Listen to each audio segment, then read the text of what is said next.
दोस्तों, क्या कोई मोहब्बत किसी की जान ले सकती है? क्या किसी के लिए धड़कने वाला कोई दिल किसी की धड़कनों को बंद कर सकता है? ये सवाल आज के ज़माने में बेमानी से हो गए हैं। प्यार मोहब्बत इस तरीके से हो गई है जैसे मार्केट से हम कपड़े खरीद के लाते हैं, कुछ दिन पहनते हैं और जब हमारा दिल उनसे भर जाता है तो हम उन्हें पहनना बंद कर देते हैं या फिर किसी को दे देते हैं।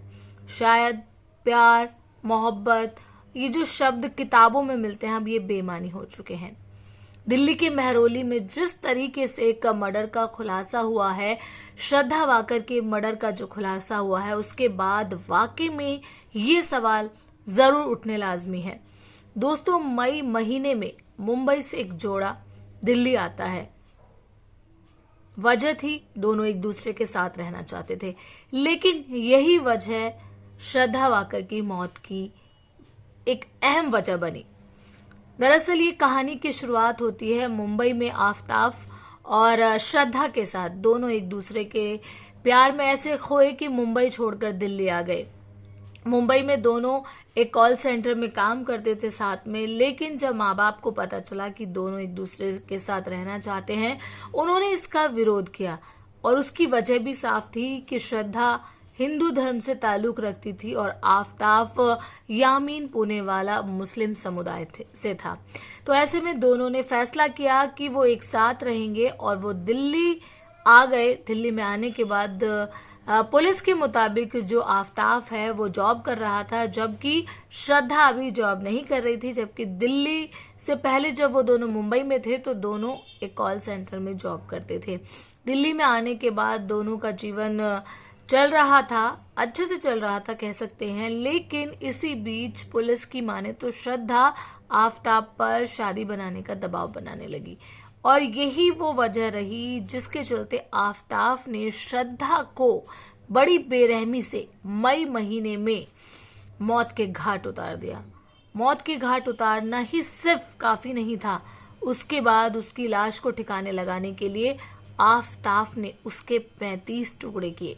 बाकायदा एक फ्रिज लेके आया और करीब 18 दिन तक दिल्ली के अलग अलग इलाकों में श्रद्धा की कटी हुई लाश के टुकड़ों को वो ठिकाने लगाने की कोशिश करता रहा। लेकिन वो परिवार वाले जो श्रद्धा से थोड़े दूर हो गए थे, अक्सर उसके सोशल मीडिया अकाउंट से या फिर कहीं से भी उनको श्रद्धा के बारे में जानकारी मिलती रहती थी।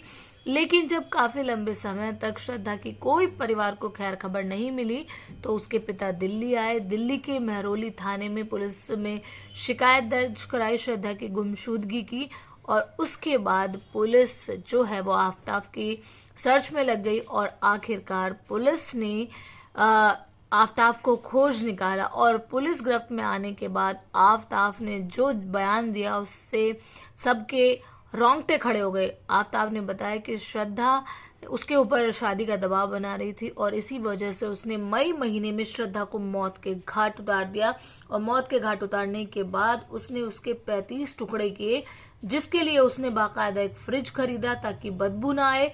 इस बीच वो अपने आसपास के लोगों से बड़े प्यार से मिलता रहा और ऐसा भी जानकारी सामने में आ रही है कि श्रद्धा की बॉडी को मतलब ठिकाने लगाने के बाद, एक एक पार्ट को ठिकाने लगाने के बाद वो खाना ऑर्डर करता था, ऑर्डर पे खाना मंगाता था और उसको खाता था और अपने आसपास का जो भी एरिया है वहां पर वो ऐसे बिहेव करता था जैसे उसके साथ कुछ भी अननेचुरल नहीं हुआ है, बिल्कुल नॉर्मल तरीके से बिहेव करता था। अब आफताब पुलिस गिरफ्त में है और पुलिस का ये कहना है कि दिल्ली के अलग अलग इलाकों से जो बॉडी मिली है उनकी जांच की जाएगी कि ये श्रद्धा की ही है या फिर किसी और चीज की। लेकिन इन सब के बीच एक सवाल जरूर पैदा होता है कि क्या मोहब्बत इतनी सस्ती है कि वो जब चाहे उसे गले लगाए और जब चाहे उसे मौत के घाट उतार दे। आप सब क्या कहते हैं इस पूरे मसले पर? प्लीज कमेंट करके जरूर बताएं कि आखिर क्या श्रद्धा ने आफताब के साथ रहने का जो फैसला लिया था वो गलत था? क्या श्रद्धा ने आफताब के ऊपर जो शादी बनाने का दबाव बनाया वो गलत था? या फिर जो आफताब है उसने एक प्री प्लानिंग के तहत श्रद्धा को मौत के घाट उतारा? आप सब इस मुद्दे पर क्या कहते हैं, प्लीज कमेंट करके जरूर बताएं।